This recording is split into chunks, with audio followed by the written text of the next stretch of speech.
Afuera de la cancha, un encuentro siempre necesario, una conversación que vale la pena ver, porque hay entrevistas que salen en la tele cuando los protagonistas hablan afuera de la cancha. Afuera de la cancha, el podcast de Todos en el Partidor ya está en el aire. ¿Cómo están? Muy buenas noches. Sean bienvenidos a un nuevo año, 2026. Un nuevo encuentro en Afuera de la Cancha, el podcast de Todos en el Partidor, como siempre, con interesantes invitados. Y en esta ocasión, para partir el año, para arrancar la nueva temporada, yo les dije en el último capítulo junto a Claudio Lavandero, no sé si nos vamos a reencontrar en enero. Por lo menos les garantizo que enero va a estar afuera de la cancha.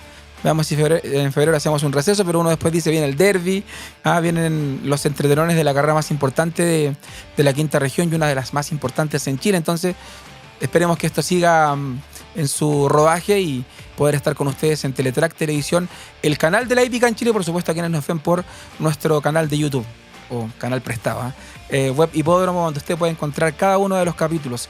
Este es el número 24, cómo ha transcurrido la historia de Afuera de la Cancha en esta plataforma y por supuesto el agradecimiento a nuestros patrocinadores que continúan en el año 2026 y al público que ha hecho de este programa más grande. Hoy nuestra tercera invitada, tercera mujer en estudios de Lutplan, estuvo acá, recordemos, Leslie Carolina González como la primera mujer en el programa.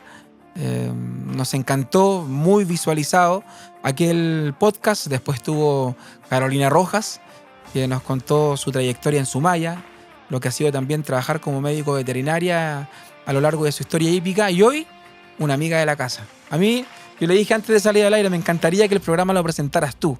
Así que, Cote, María José Molina, un agrado, rico poder tener en este programa, compartir contigo y bienvenida nuevamente a Chile, porque estuviste prácticamente 18 meses alejado de tu casa. Alejada de tu casa. Primero que todo, muchísimas gracias por tenerme acá. La verdad es que es un honor ser partícipe de este proyecto, que la verdad, desde Australia, que también lo estaba escuchando y lo encontré una novedad muy interesante, porque más encima, claro, sabemos que los podcasts están muy de moda en este minuto, pero creo que es el sello que le pones tú que marca toda la diferencia, y la verdad es que es un agrado poder conocer un poquito más de tantos personajes que tenemos en la hípica, así que de verdad que es un honor que me hayas escogido a mí para poder hacer también parte de este capítulo. Cote, nos conocemos hace prácticamente 15, 16 años. Cada uno ha transitado en esto, ha tomado la hípica probablemente de forma muy similar, pero por caminos muy distintos también. Los muchachos de acá te recibieron con mucho cariño en tu regreso a Chile, gente que hace muy bien su trabajo.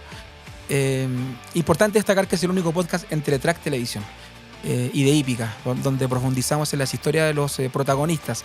Y en este caso, tu historia hípica, que nos deleitaste hace algunos años atrás con un video que se viralizó en aquellos años, una enamorada de la hípica. La Cote Molina, desde muy chiquitita, yo soy una enamorada de la hípica. ¿Siente todavía ese amor?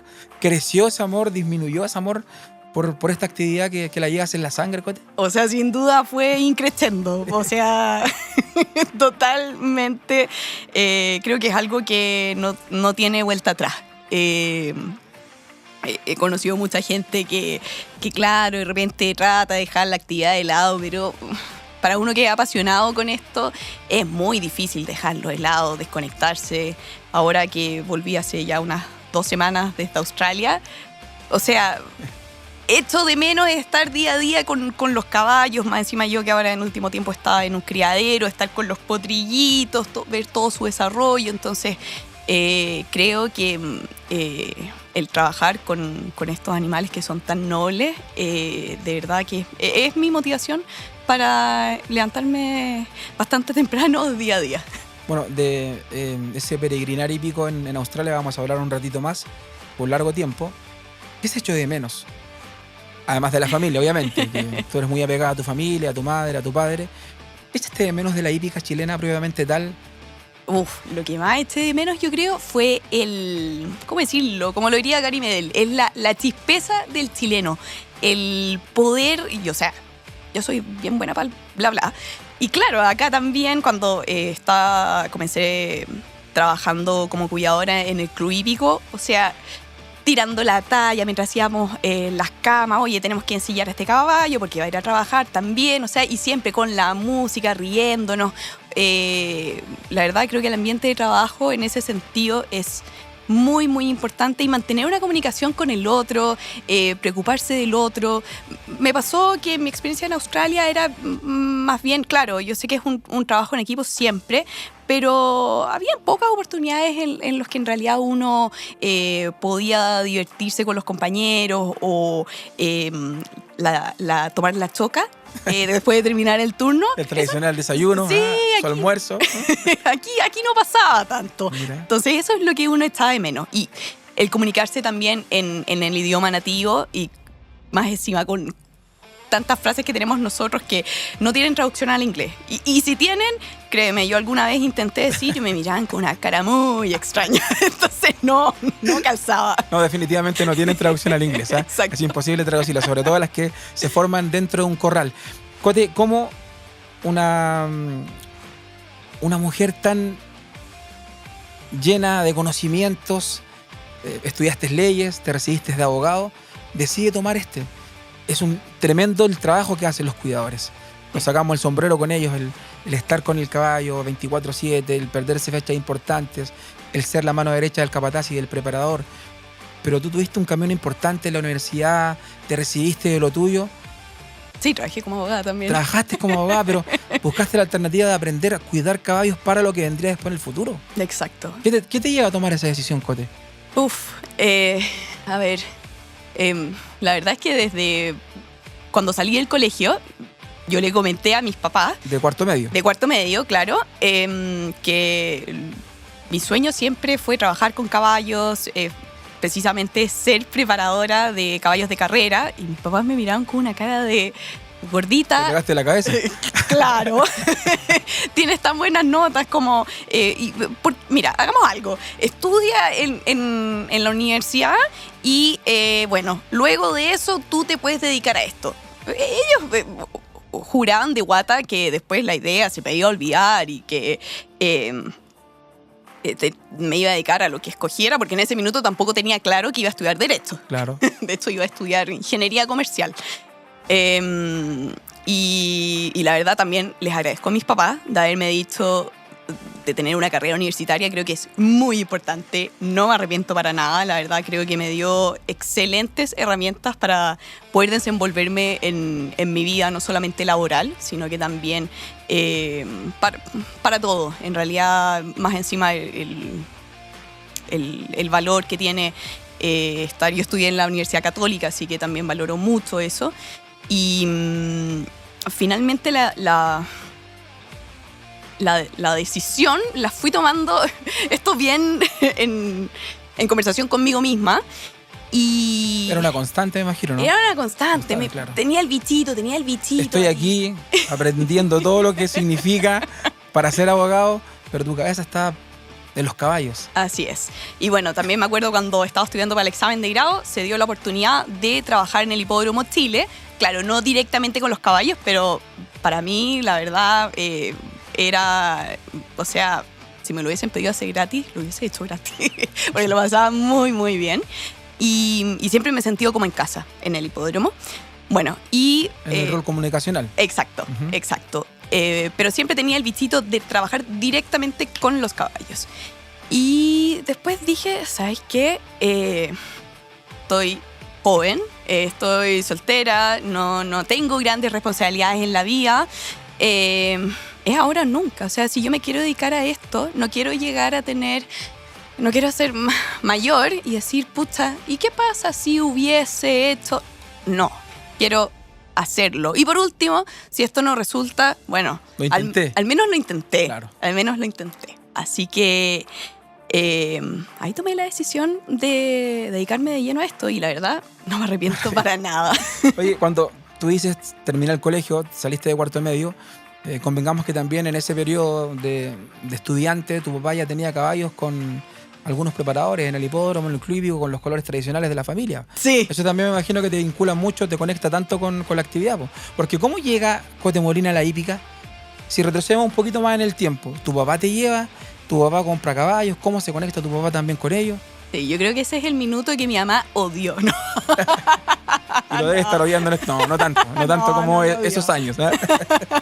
Pero, claro, me acuerdo que mi papá, cuando debe haber tenido alrededor de 11, 12 años, me llevó a la feria de criadores porque remataba caballos en Lara Santa Isabel y mi papá era, don Manuel Vega, que estaba a cargo de Laras en aquel momento. Un señor tan cariñoso, tan amoroso, la verdad, que en paz descanse. Remataba caballos y ellos eran amigos, eran clientes. Así que me dijo, ¿quieres ir a ver a estos caballos que van a rematar? Ya te acompaño.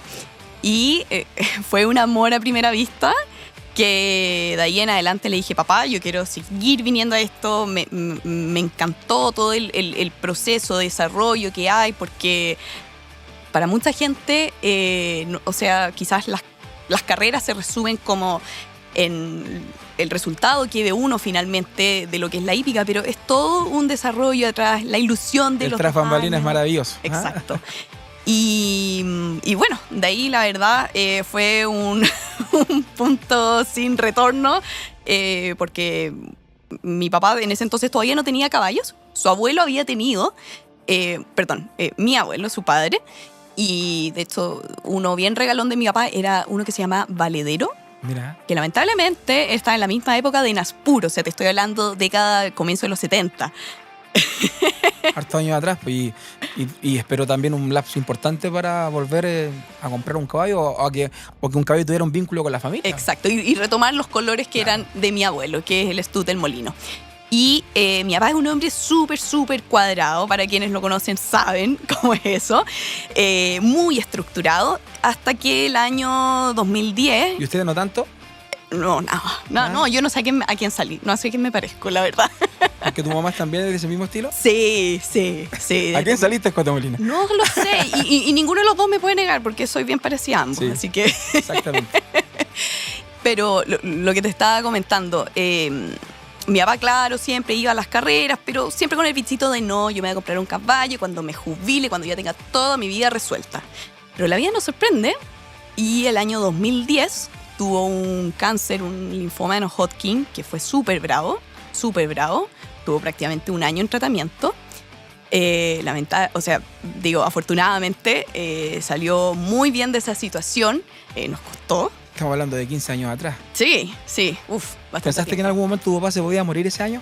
La verdad es que no. No, siempre tuviste la fe de que él iba a salir adelante. Sí. ¿Te lo demostraba él? Sí, totalmente. Creo que, y verlo en un minuto tan débil, imagínate una persona de casi 90 kilos y que de un día para otro, pesaba casi 50 kilos, sin pelo. Pero no me quiero acordar de eso ahora, sino lo que quiero recalcar es que cuando él terminó su tratamiento, dijo, ok, la vida es ahora. Se dio cuenta que de repente uno tiene muchos planes, pero en realidad tenemos que vivir la vida hoy. Pero no sabemos lo que nos va a pasar más adelante, o de repente vivimos muy preocupados del pasado, del futuro, pero el momento es hoy. Así que año 2011, remate selecto. En ese minuto me acuerdo que venía un americano a seleccionar los mejores caballos de cada criadero y se iban a este remate. De hecho, ahí también se remató McQueen, quien después ganara el Gran Premio Hipódromo Chile. Bueno, y nosotros ahí compramos a Torre Molino. Y bueno, de ahí, eso fue aumentando también mi vinculación con el hipódromo. Sí, porque no solamente fue un caballo adquirido en un remate selecto, sino que también él en el accionar los hizo vivir momentos mágicos, de estar presente en el proceso, de correr importantes carreras, de vivir a concho lo que es tener un potrillo. Uh-huh. Sí, claro, primer caballo. En mi caso, mi papá había tenido antes caballos, a través de su papá, con este valedero que te mencionaba.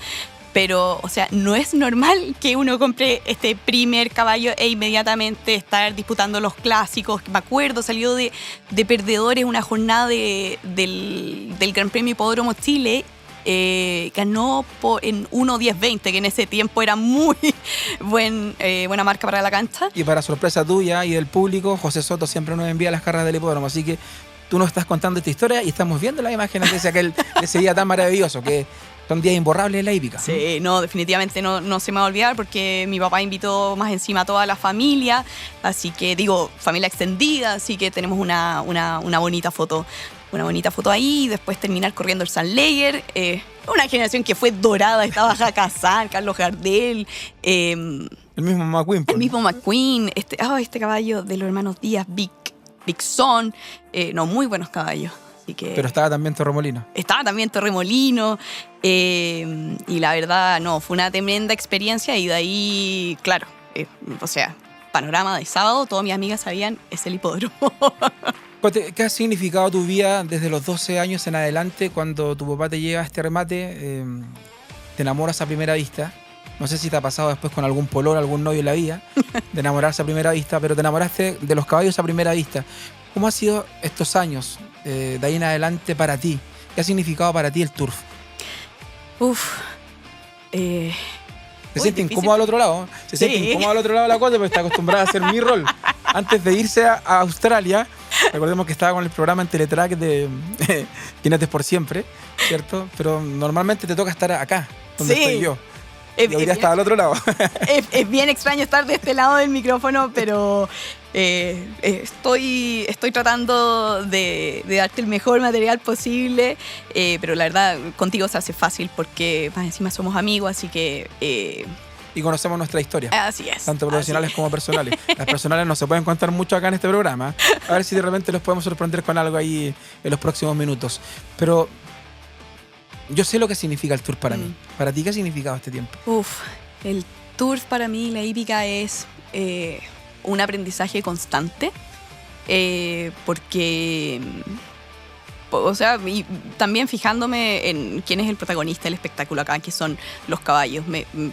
Sobre todo en este último año y medio que he estado dedicado 100% a esto, la hípica, los caballos me han enseñado que cuando ya uno cree manejar bastante sobre este tema, siempre sale algo nuevo y uno nunca, pero nunca termina de aprender. Y también todos los valores que tiene aparejado esto, el valor de la constancia, de la paciencia, del trabajo en equipo. Creo que son ese tipo de cosas que al final, ¿qué puedo decir? ¿Qué significa la hípica para mí? Es un gran maestro. Así te lo podría definir. Con todos sus valores agregados, con todo lo que significa. Sí. Con los momentos buenos, malos que te tocó vivir también, porque no todo ha sido color de rosa. No, para nada. Así que créeme que en esos minutos, por supuesto que está de menos no estar acá conversando, porque es distinto. Claro, uno hace amistades allá, pero otra cosa es estar con gente que te conoce toda la vida, y también estar hablando en el idioma nativo de uno, pero bueno, eso también es parte del proceso.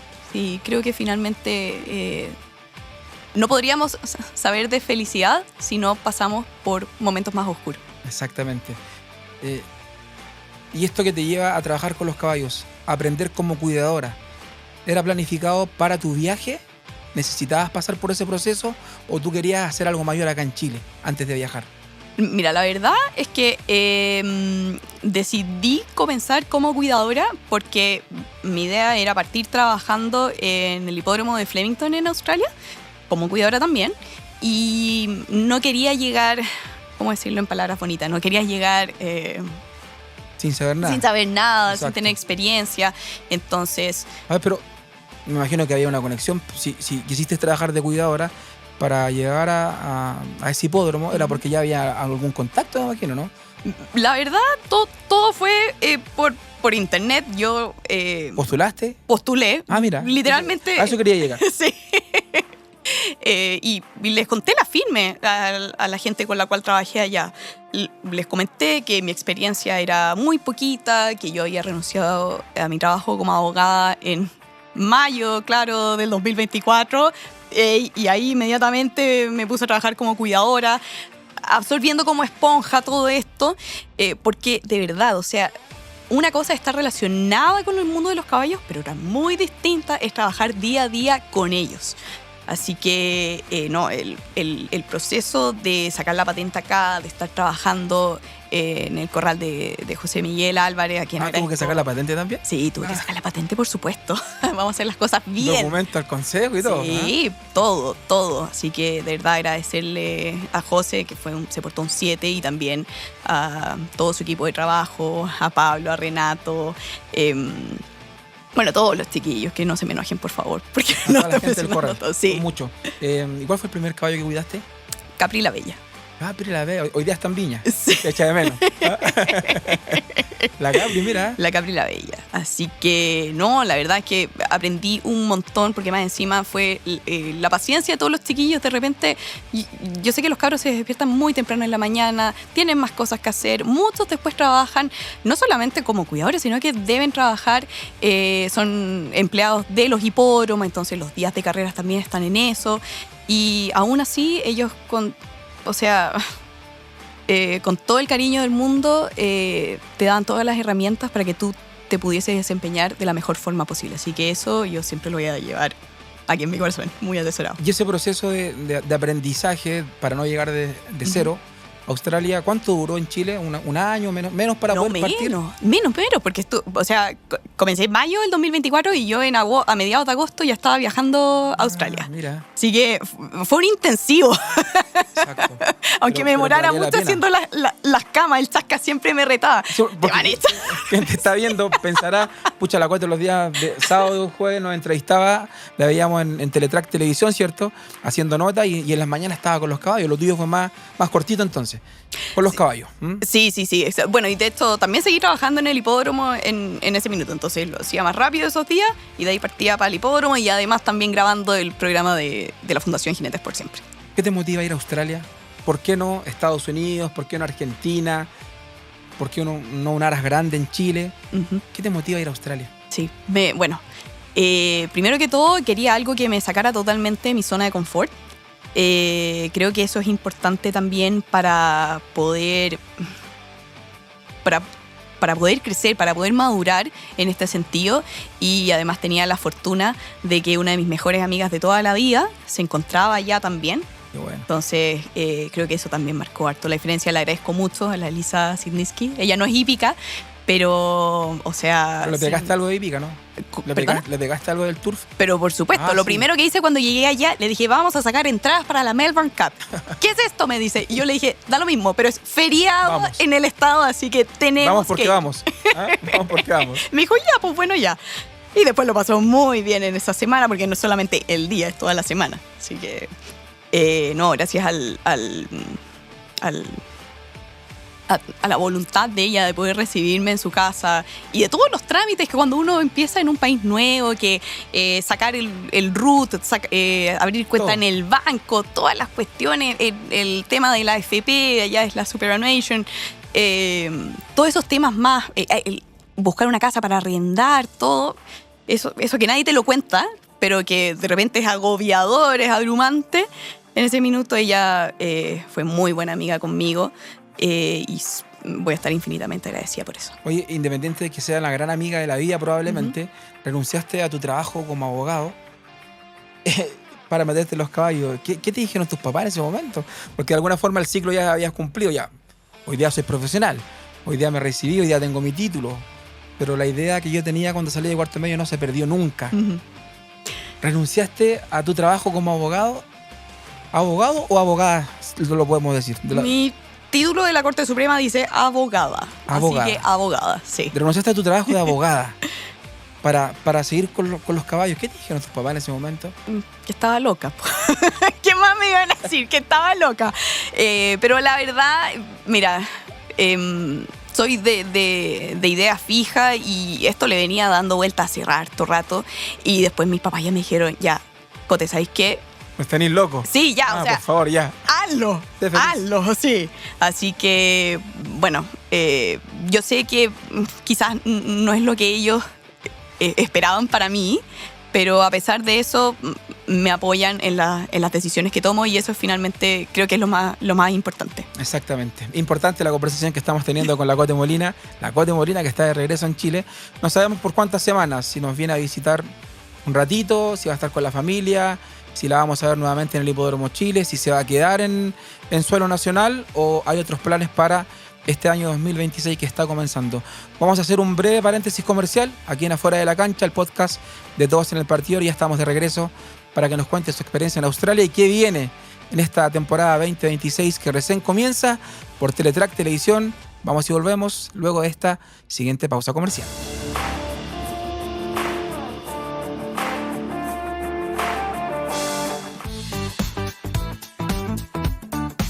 En Juan Jaque, los sueños por construirte los hacemos realidad. Todos los productos para la construcción y remodelación en un solo lugar.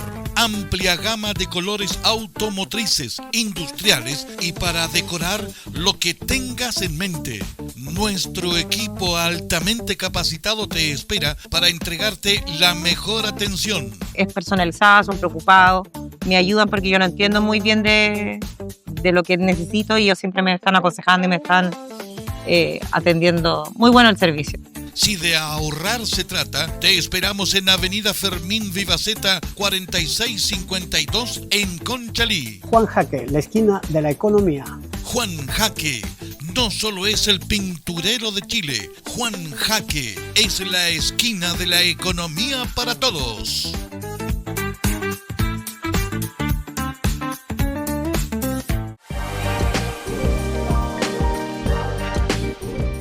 Fairu's Coffee, el placer a tu paladar. Tu punto de encuentro. Una pausa perfecta con aroma y sabor al buen café. En Fairu's Coffee también puedes disfrutar de brunch gourmet, crepes, sándwich de la casa, una importante carta de almuerzos, panqueques, waflería, pastelería premium y mucho más. Encuéntranos de lunes a domingo en Mall Arauco, Quilicura. ¿Cómo te gusta el café? A nosotros contigo. Fairu's Coffee. Café de especialidad. Te esperamos.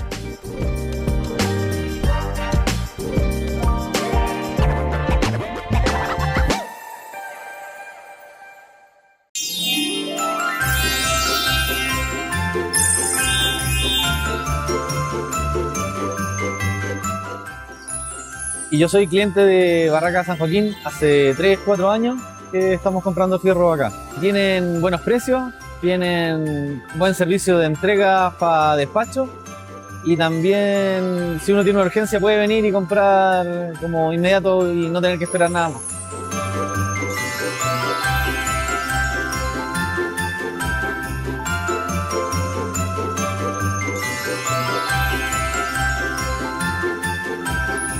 En Barraca de Fierro San Joaquín ya estamos con todo el espíritu navideño y les deseamos unas muy felices fiestas. Recuerden que para sus proyectos de construcción pueden venir a visitarnos. Acá los vamos a estar esperando con la mejor asesoría y servicio. Los esperamos en Carlos Valdovinos 1020 en la comuna de San Miguel, Santiago de Chile.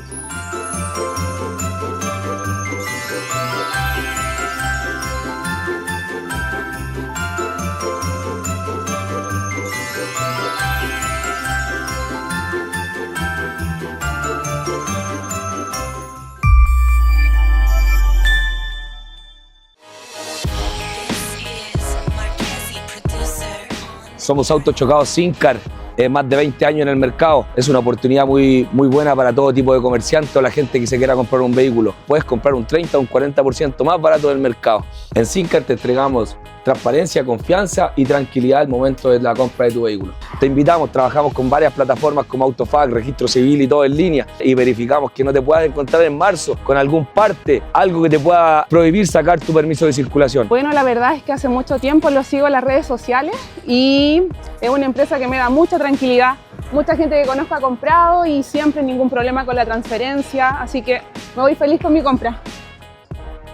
Nosotros estamos ubicados acá en Avenida Conchitoro 0485, Aparecemos en Instagram como Autos Chocados Sincar. El correo electrónico es contacto@autoschocadossincar.cl. Tratamos de ser lo más sincero posible y lo más transparente con ustedes para que se puedan ir un 100% conforme con nuestro negocio.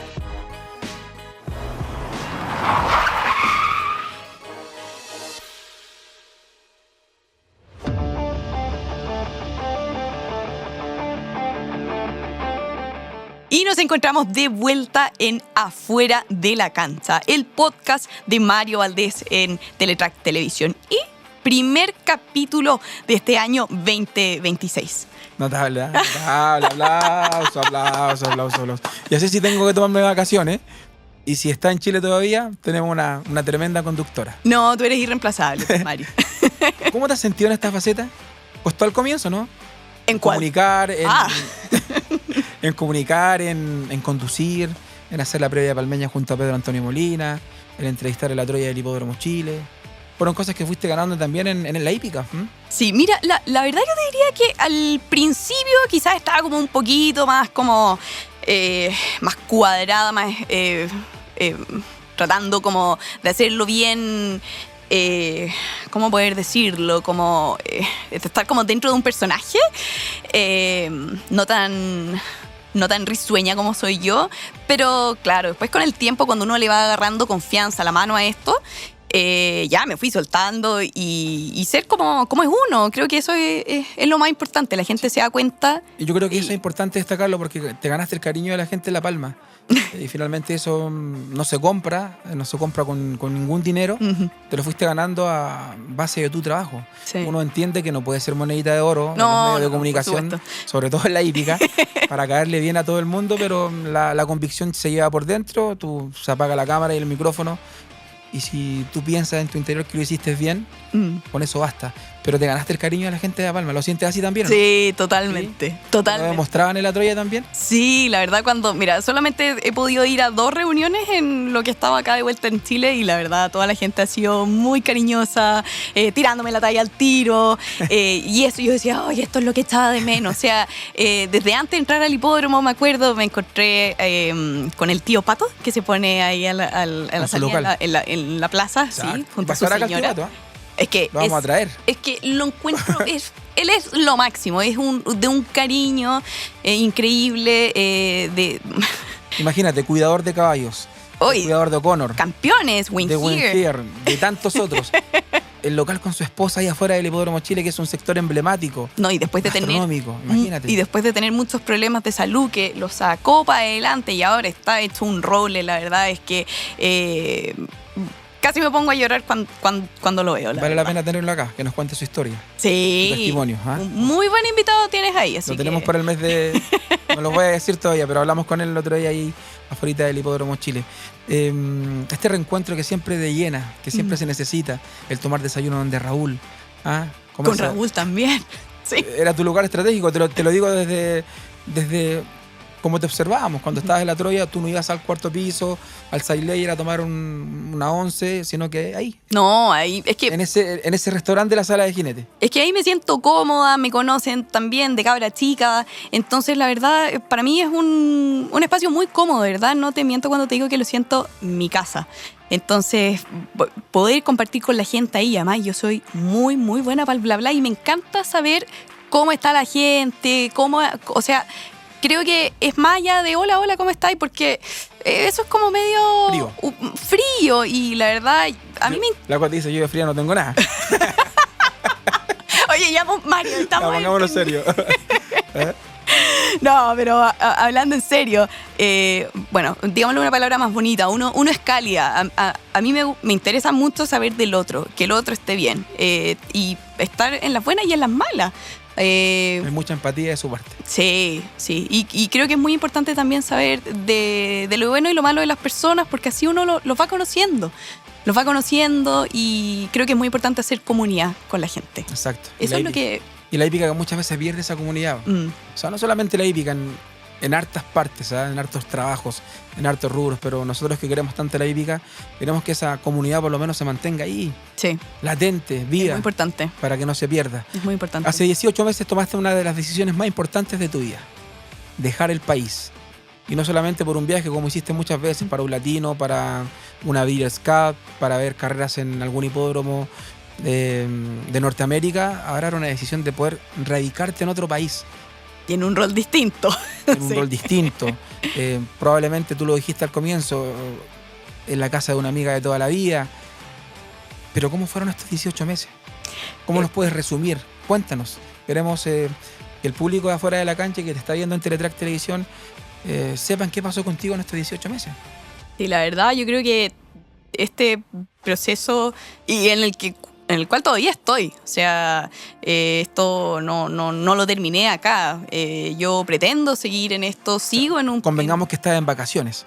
Tal cual, Ya. sí. Porque desde que llegué a Australia, de que no paré trabajando hasta solamente un par de semanas antes de venir acá, que me escapé para Japón. Eso también, para las carreras, la verdad es una hípica impresionante, pero después podemos hablar de eso. Pero ¿Por siempre... qué no fue de vacaciones a otro lado? A desconectarse de los caballos. ¡No puedo!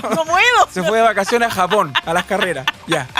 Luego vamos a hablar de eso. Bueno, pero retomando la pregunta.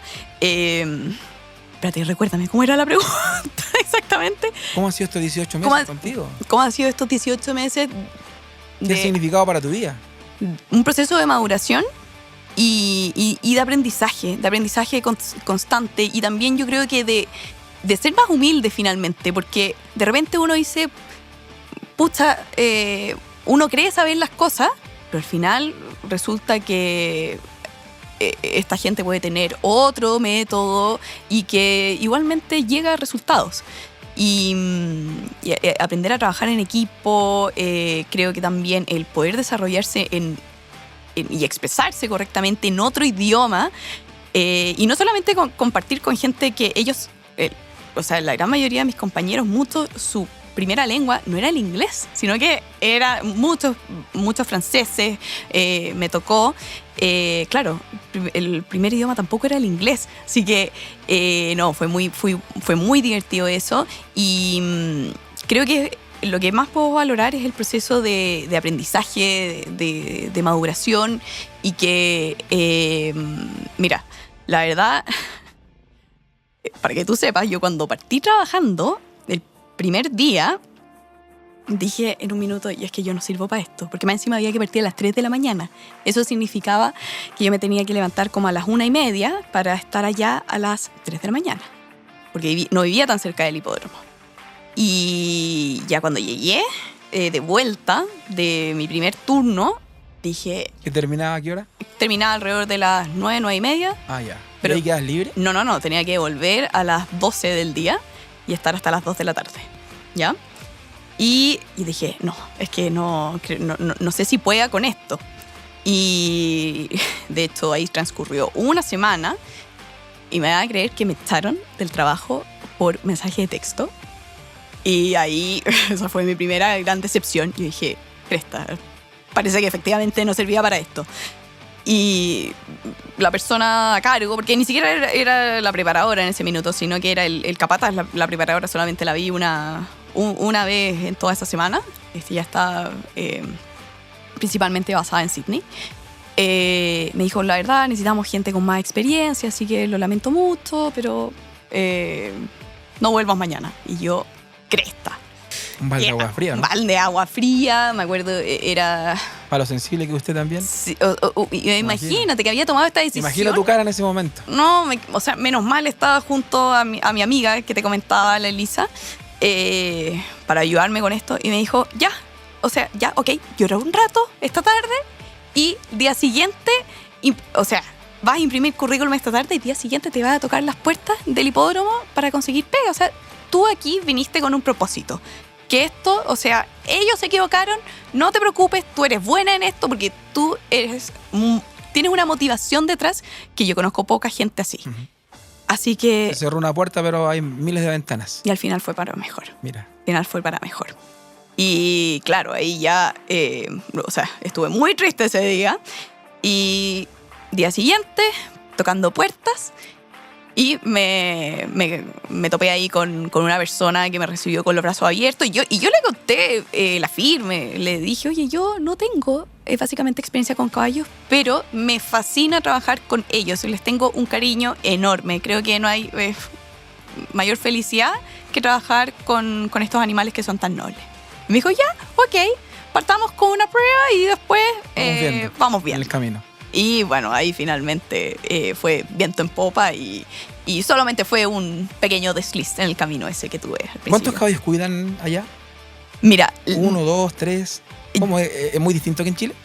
El proceso sí, es bien distinto porque cuando yo estaba trabajando con este preparador que se llamaba Mark Kavanagh, que él también ha ganado la Melbourne Cup, el Cox Plate, y que son las carreras más importantes en Australia, el proceso que él tenía era de que nadie cuidaba un caballo en específico, sino que todos hacían cargo de todos los caballos. Mira. Sí.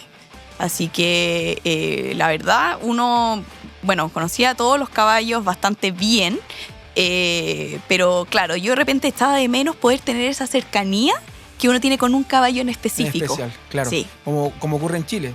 Como ocurre en Porque Chile. ese mecanismo que ocupan en Australia sería difícil implementarlo en nuestro país. Yo creo que bastante difícil. Claro, bastante difícil. Para sí. trabajar en equipo y que todos estén pendientes de uno sería muy distinto. Mira, sí. Qué curioso. Pero después, cuando comencé a trabajar con Godolphin, ¿Quién? ¿Con quién trabajaste, Cote? Con Godolphin. Estamos hablando de palabras mayores. A ver, si la memoria no me falla, si retrocedemos un poquito el tiempo, llegaste en una etapa maravillosa, soñada, porque el año pasado, 2025, Godolphin la rompió en Estados Unidos. Sí. Y me imagino que también en Australia igual. En Australia. En Australia igual. Llegaste en un momento maravilloso. Partí en enero del 2025 y claro, ahí el método era totalmente distinto a lo que yo había experimentado en estos 2 corrales que había trabajado anteriormente. Ahí cada uno tenía un caballo a cargo. En mi caso yo tenía 4 y, o sea, era... Tú te preocupas de tus caballos y luego te preocupas de los caballos del resto. Y eran muy meticulosos con cada uno de ellos, reportes con el veterinario, con el capataz, tanto en el turno de la mañana como en el de la tarde. Eran muy, muy minuciosos, así que, bueno, yo creo que eso también se explica el motivo por el cual Godolphin es uno de las escuderías más top poderosas del mundo. En la hípica mundial. Exacto. Sí, sí. ¿Cuántos caballos tendrá? Buena pregunta. Buena pregunta. Imagínate que, bueno, después yo me fui a trabajar al campo, a uno de los criaderos que tiene en Australia, y claro, yeguas madres, imagínate, eran como... Llegaban a ser un total entre ambos campos, un total de casi 200. ¿Solamente en Australia? Solamente en Australia. Entonces, imagínate. ¿O solamente en uno de sus campos? Porque no, en ambos. Estoy contando ambos. Vale. Entonces, imagínate la cantidad de potrillos y potrancas que tenían año a año. Así que no, la verdad no tengo respuesta a esa pregunta. ¿Te gustó ese cambio, no? Del hipódromo al campo. Me gustó, sí, me gustó. Era un... o sea, bueno, a ver, hay cosas que obviamente uno echa de menos de la ciudad.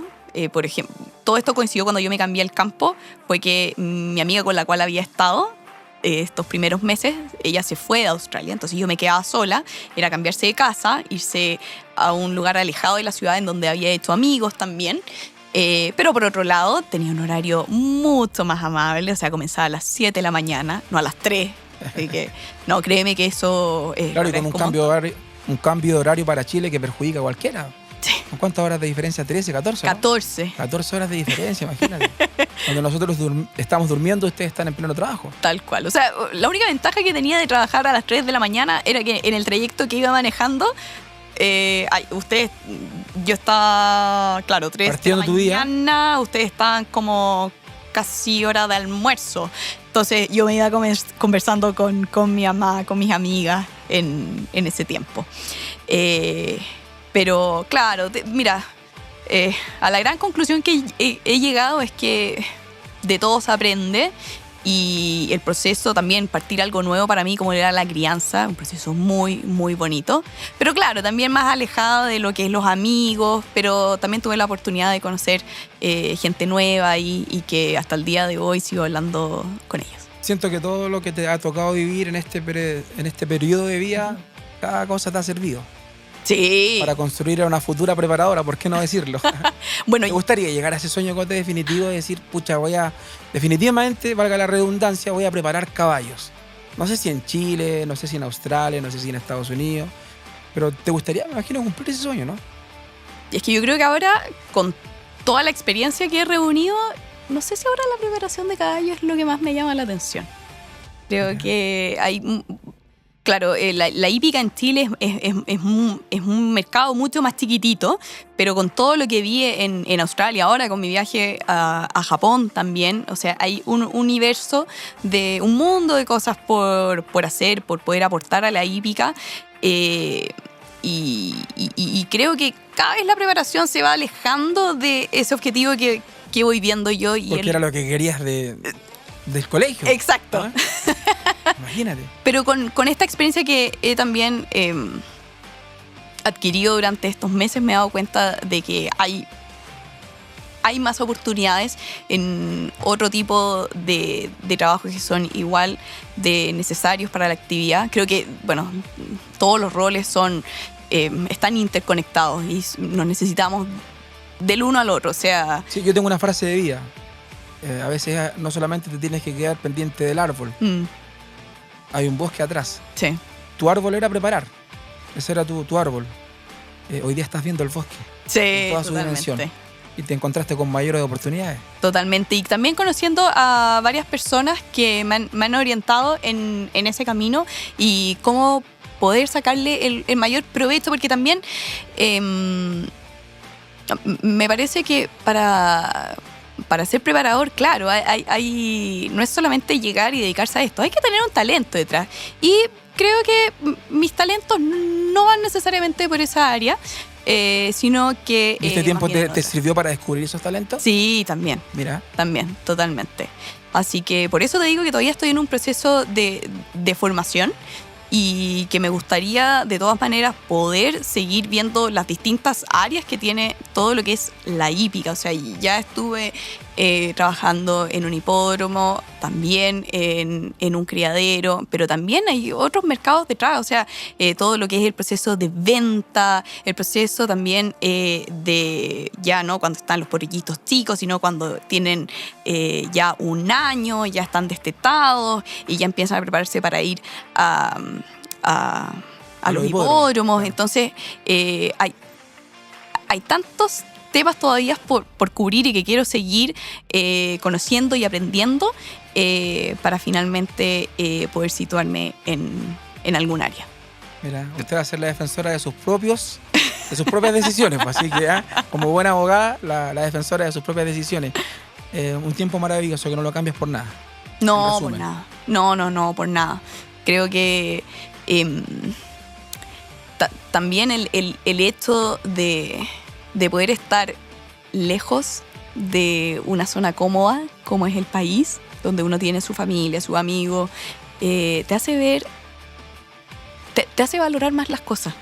De repente uno no se da cuenta, de repente también que la vida va tan rápido y uno no tiene el proceso de meditar y de ver con perspectiva las cosas y decir que también, para mí, Chile, o sea...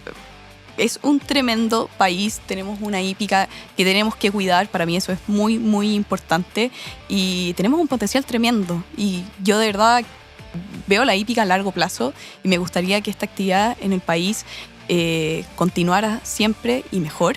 Porque hay gente que la ve a corto plazo, ojo. Por eso te digo. Entonces, y desde afuera se ven muchas cosas que uno de repente estando acá no las ve. Tal cual.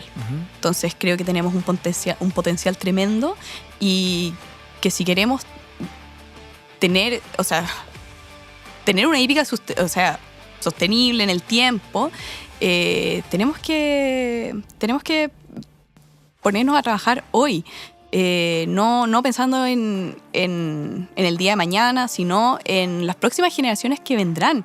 El tema de los nacimientos, tú ves cómo han ido disminuyendo. Bueno, eso es un fenómeno global, pero poder también situar la actividad lo que yo encuentro que en la década de los 90 acá en Chile fue un éxito y ojalá poder replicar eso, pero siempre también buscando el mejor desarrollo de la actividad y teniendo como siempre como centro al caballo que es el protagonista. Bueno, cada etapa, en este caso de quienes han estado al comando del Consejo Superior de la Hípica, han dejado distintas cosas. Uh-huh. En el último proceso, la presidenta Cecilia Montero le tocó trabajar en silencio con muchas autoridades de los hipódromos para el beneficio de la hípica, no un beneficio personal, para el beneficio de la hípica. En marzo se va a tener que nuevamente nombrarla a ella para que siga, ¿cierto?, los próximos 4 años por el cambio de gobierno, o elegir una nueva presidenta o presidente del consejo. Si te tocara ser la presidenta del consejo, Cote, mira la pregunta que te voy a hacer. ¿Qué implementarías en la hípica con este aprendizaje que tuviste de 18 meses en el extranjero? ¿Qué cambiaría según tu visión y tu recorrido en la actividad para que tengamos una hípica más próspera y más sustentable, como lo dijiste hace un rato? Buena pregunta. Buena pregunta. Me parece que, bueno, nadie tiene como, ¿cómo decirlo?, la última palabra en esto. Creo que es necesario, es un trabajo en equipo finalmente, es imposible que una persona logre cambiar esto, sino que tenemos que estar todos remando hacia el mismo lado, y esa es la única forma, yo creo, de sacar adelante esta situación, porque claro, llego acá y mucha gente, la verdad no he hablado con nadie que me ha dicho algo positivo, puede rescatar algo positivo respecto a cómo se encuentra la actividad hoy. Y eso, la verdad, ¿Se siente ese negativismo? Se siente, lamentablemente, se siente. Y la verdad, bueno, yo sé que el Consejo ha estado trabajando en la modificación del Código de Carreras, exacto, también teniendo muy presente lo que es el bienestar animal, y eso me parece que está perfecto. Y bueno, espero que se pueda llevar a cabo esta reforma al código, teniendo en cuenta también cómo lo están haciendo todos los principales actores en el extranjero. Pero me gustó esa respuesta rápida que diste, no la pensaste, el trabajar en equipo, el poder sacar esto adelante en equipo. Es que desde afuera me imagino, no sé, ver un mejor simulcasting, tener una mejor transmisión de las carreras que te tocó vivir a ti, que las vemos por las mañanas en el simulcasting, tener una inyección mejor, comunicacional, no sé, me imagino, desde mi perspectiva. Pero queríamos escuchar también la tuya, porque no por nada estuviste en un recorrido importante.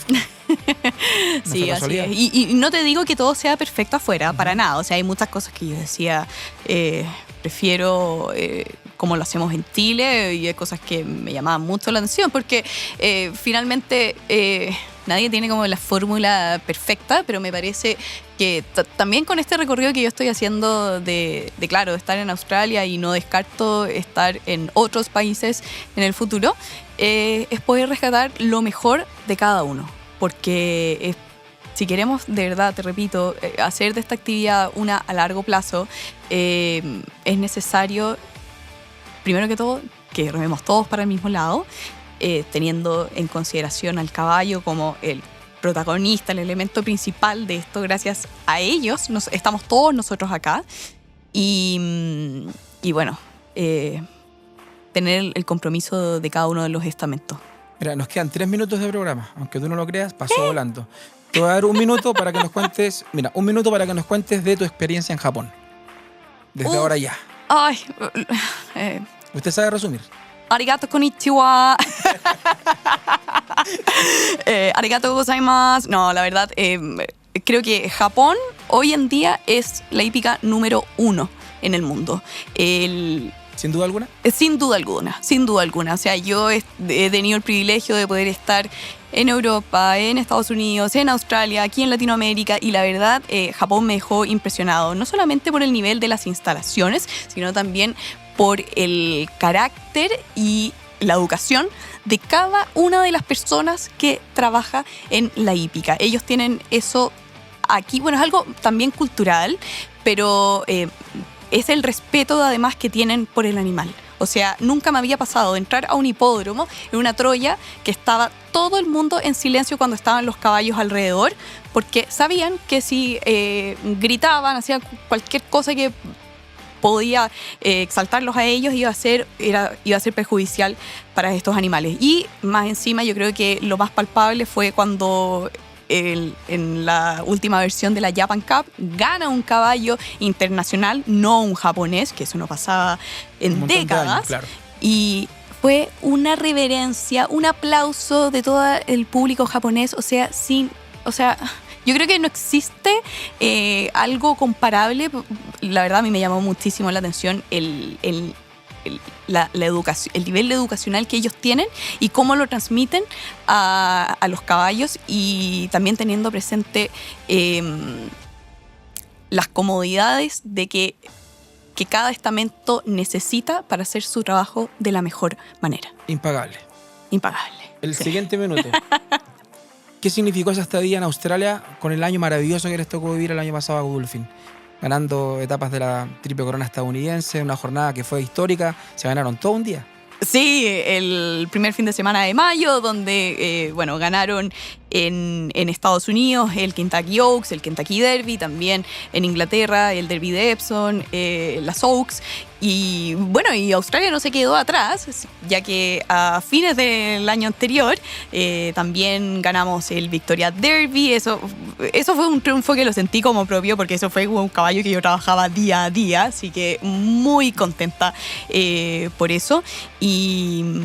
Y también con otro caballo que se llama Tom Kitten, un ganador de Grupo 1 también a comienzos del 2025. Y creo que uno dice, después de sacarse la cresta, perdón por la palabra, pero finalmente todo esfuerzo vale la pena. Sí, vale la pena, trae frutos, y creo que no hay nada más llenador para el alma, claro, que eso. Y hoy uno dice, bueno, este es el motivo por el cual estamos acá.